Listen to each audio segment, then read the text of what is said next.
my haters, I know that you're watching, plotting and wishing and praying that I fall. I know you don't like me, I know that you hate me, but middle finger to them all. Hey, middle finger to them all.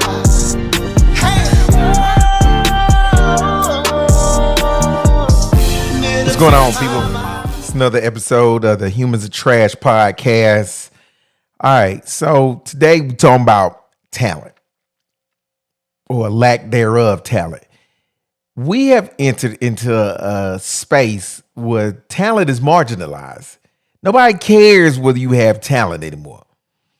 We got people who are on social media platforms with millions of followers, hundreds of thousands of followers, and they don't have no talent. They don't do anything for real, but y'all follow them and y'all like their videos and stuff like that. And I'm trying to figure out, where does that come from? How do we get there? How do we get to a point where people who we thought was supposed to be special no longer have to be special? See, because that's the thing about it. We would always say that, you know, and it varies so much. And when I talk to people who are in the entertainment industry, everybody feel the same way. Singers feel that way. Rappers feel that way. Comedians feel that way. Everybody with some real talent feels like nobody really cares about their talent. And we base that upon stuff like this.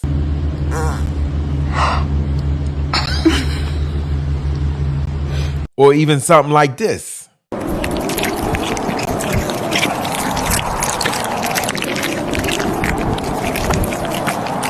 See what I'm saying? This. But we love to talk about how we like greatness. He's great. He the GOAT. She the GOAT. Y'all don't care about that no more. Y'all don't care if somebody's the GOAT, they're truly the best at what they do no more. Y'all don't care about that. Y'all too busy making people who have no talent be as famous as somebody who can sing they behind off. That's what y'all that's what we doing now. We will take somebody who has no talent whatsoever, can't sing, dance, they not a great athlete, they nothing, and make them damn famous. Not only famous, we'll make them rich. Call them influencers. How are you an influence? And what you influence us to do? Fart? Is that what your influential abilities are? The pass gas, to flatulate? Yeah, and then. But the crazy part about it, the hypocritical part about all of this, is the fact that you say you want talent, but you don't support talent.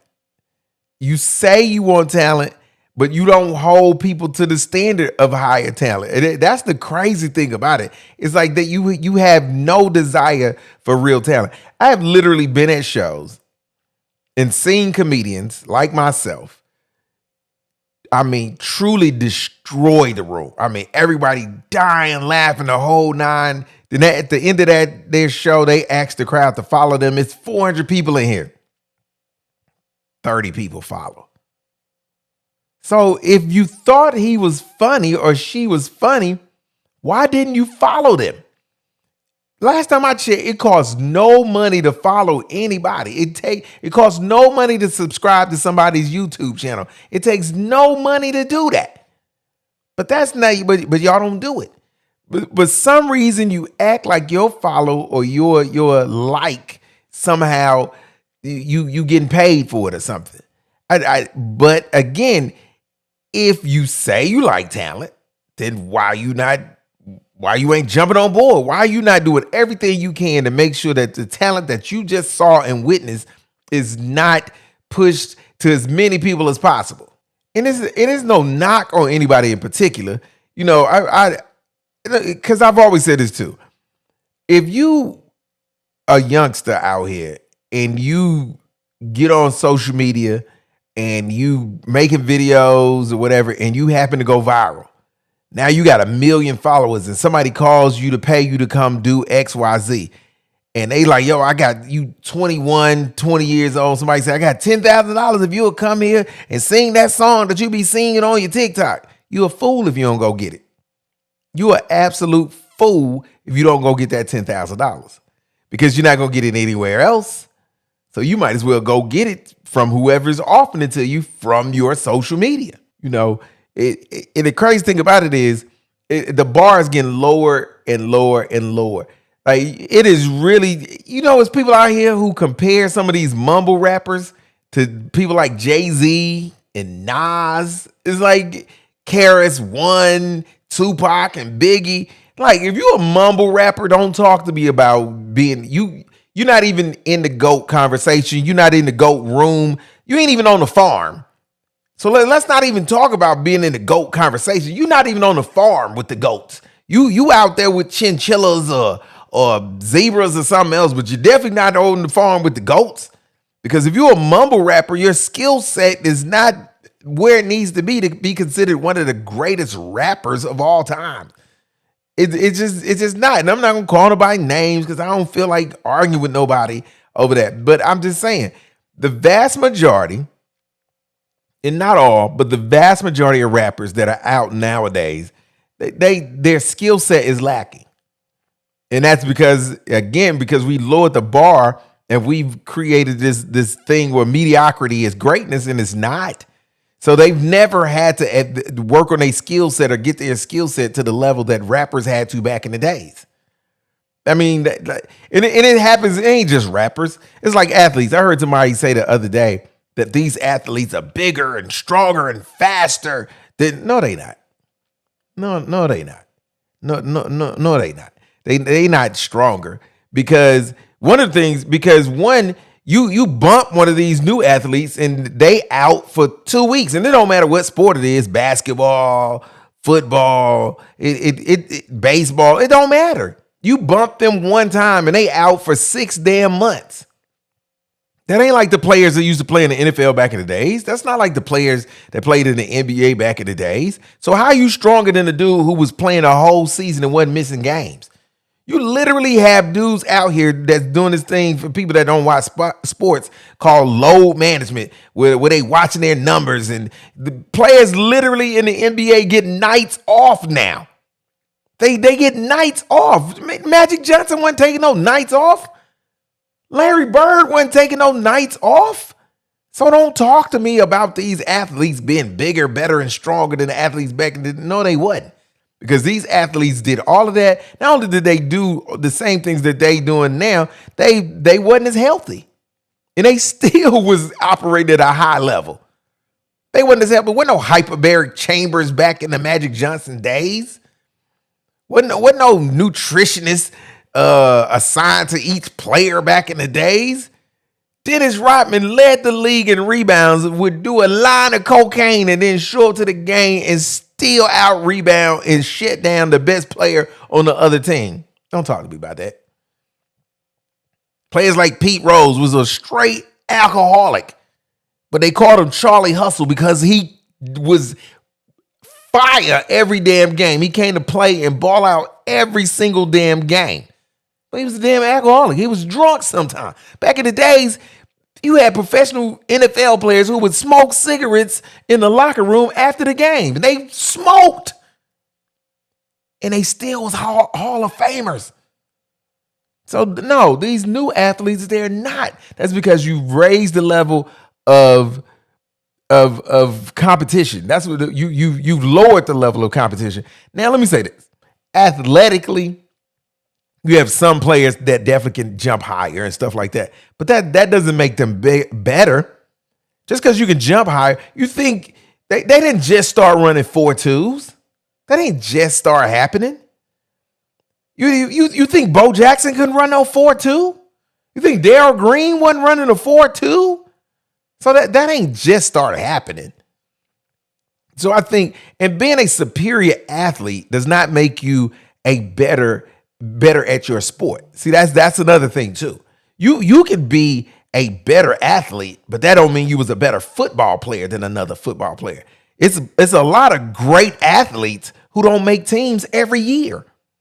It's a lot of great athletes who can't hit a curveball in baseball.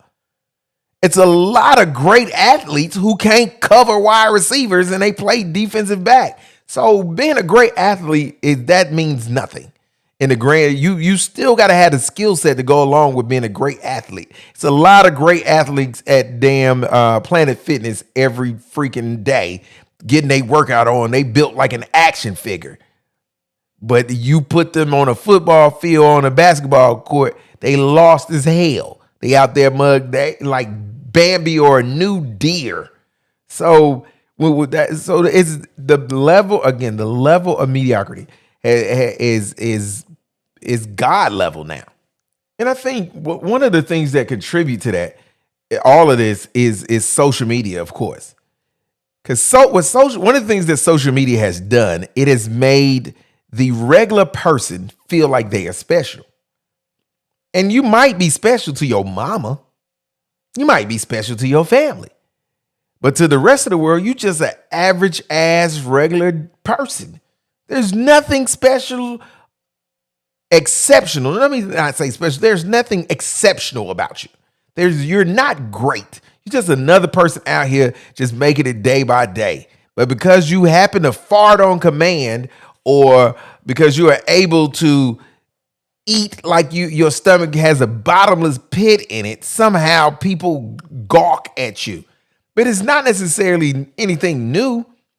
It's just the internet brings the freak show to the entire world, as opposed to you have to go to one of these circuses or one of these side shows to see the freaks. Well, the internet bring the freak right there to your phone.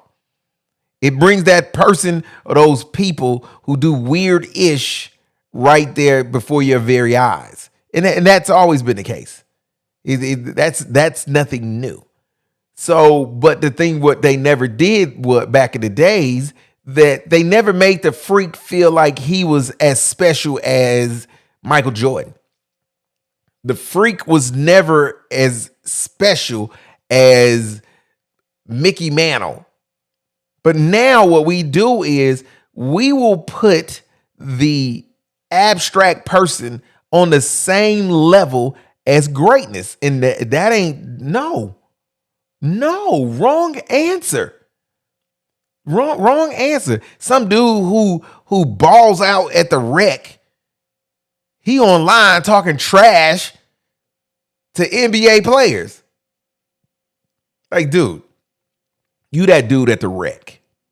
You not comparable to Steph Curry. You're not comparable to D Wade. You're not comparable to Shaq. You're not comparable to LeBron James. You're not even close to one of these dudes. Because if you was, you wouldn't be at the rec. You'd be in the league. But you're not in the league. You're not in the league. You're not in the D League. You ain't even in the C or the J League. But you out here talking trash to professional athletes like you special. You're not special, sir. You're just a pretty decent basketball player. You just so happen to be a little bit more decent than the other decent basketball players at the rec. That's all that is. You play softball on the weekend. Your little funky softball team is undefeated. Now you think you ready for the majors. No, you're not. You're not. Keep hitting the oversized girl ball, sir, and chill out. Stop thinking you on the same level as Ken Griffey Jr. Okay, you a scratch golfer. For people that don't know what that means typically a round of golf is 72. If you shoot 72, you don't go over and all this stuff, right? You scratch. You right there in the middle, you right there on the line. That's a very exceptional. That's a very good golfer. You that don't mean you're on the same level as Tiger Woods. You're not. You're not on the same level of these golfers out here today. You're decent, but you're not great. And see, that's the thing about it too. And I think we've always had this disdain as a society for greatness, especially in America. We hate to see greatness because I think a lot of people, when you see greatness and you see people who are truly exceptional, for some of you, it makes you feel inadequate. It makes you feel like somehow you are less than, but somebody else's greatness does not speak negatively upon you. That has nothing to do with you.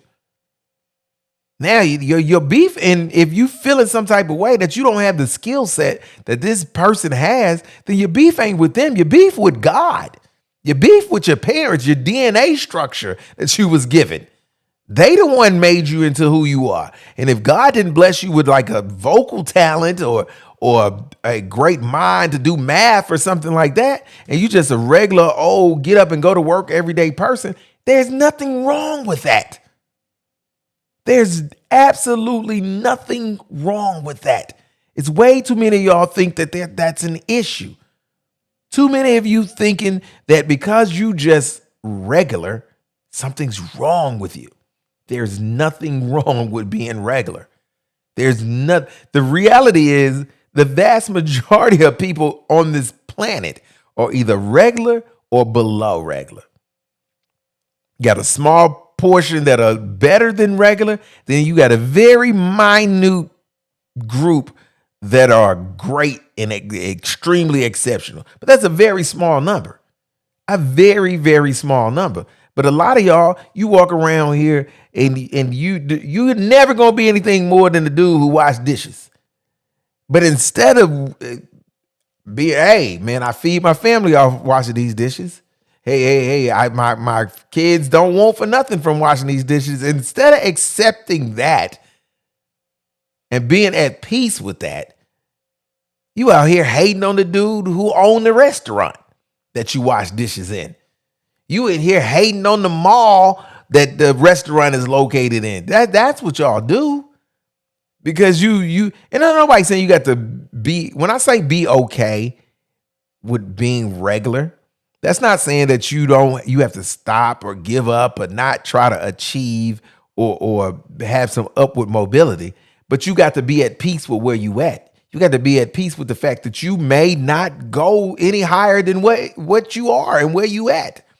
You got to be at peace with that. As long as you doing everything you supposed to do and you pushing yourself the way you need to push yourself, being a little bit better today than you was yesterday, that's all should matter. But it ain't for a lot of y'all. It's not. It is not. But what we want to do is make that underachiever feel like he or she is great too. And this is the participation trophy thing. That's what this is. It manifests itself. Everybody gets a trophy. We all say, no, you're not the same. You didn't win. The other team won. You wasn't the best player on the team. So why you get a trophy? This little boy was way better than you. This little girl was way better than you. Why are you getting a trophy? And that's why a lot of y'all walk around now, you looking for your trophy in regular life. And now your feelings is hurt because nobody's showing up to give you no damn trophies. Nobody's showing up to give you ish. But you mad at people that are out here getting it. See, the whole podcast is geared again towards showing the hypocrisy of it all. The hypocrisy of humans, period. Because we all hypocrites. That myself included, everybody's hypocrite. So when I say humans are trash and we all are hypocrites, that's everybody, myself included. I don't ever want you to watch this podcast and think that I'm saying that I'm not a hypocrite either. We all are. Let me tell you what the difference is. I'm willing to admit the hypocrisy. I'm willing to admit that I fall short. A lot of y'all not willing to admit that you fall short, and that's where the problem comes in. Because you derelict. You hella derelict. But you don't want to own that. See, I own it. I know I ain't perfect. And I'm as jacked up as everybody else out this bitch. But I'm just trying to be a little bit better again today than I was yesterday. A lot of y'all ain't even striving for that. And you're not striving for it, but you want to be treated as if you are. Participation trophy. Ain't no participation trophies in regular life. No, nobody's patting you on the back and say good job if you ain't did no good job out here in the real world. If you do a trash job, they gonna tell you did a trash job, but you not getting promotions, you ain't getting raises, you ain't getting none of that stuff. See, because you thinking you supposed to just get those by default because you show up every day. No, that's not how it works in the real world. The real world tends to out here in the real world. Now, remember, the internet ain't real world. So I know we boost people up and put them on pedestals on the internet. That's not what we talk about. That's not the internet is not a real world. It's fantasy. And that's how some of y'all get messed up, is because you start to believe the hype from the internet for yourself. And that's not you. That's not you. You running the script. So all I'm saying is I think, again, we're in a day and age where mediocrity has become the standard. And as long as mediocrity is the standard, or keeps being the standard, then greatness will start to fall by the wayside, because y'all hate on it. You try to figure out every way you can to destroy or tear down greatness. And I'm not on board with that. I love to see people great. I love truly great. Not somebody fake it like they great. Not somebody trying to convince me that they great. Truly somebody who is damn great. I love it. I want you to get everything you can get. I want you to ascend as high as you can damn ascend, and become in the history books the greatest at whatever you doing. That's what I want for you. I want you to win. Whoever you are, I want you to win. If you a hoe, I want you to be the best hoe you can damn be. That's what I champion. Hey man, I'm gonna check y'all next episode on the Humans of Trash podcast, the place where hypocrisy goes to die.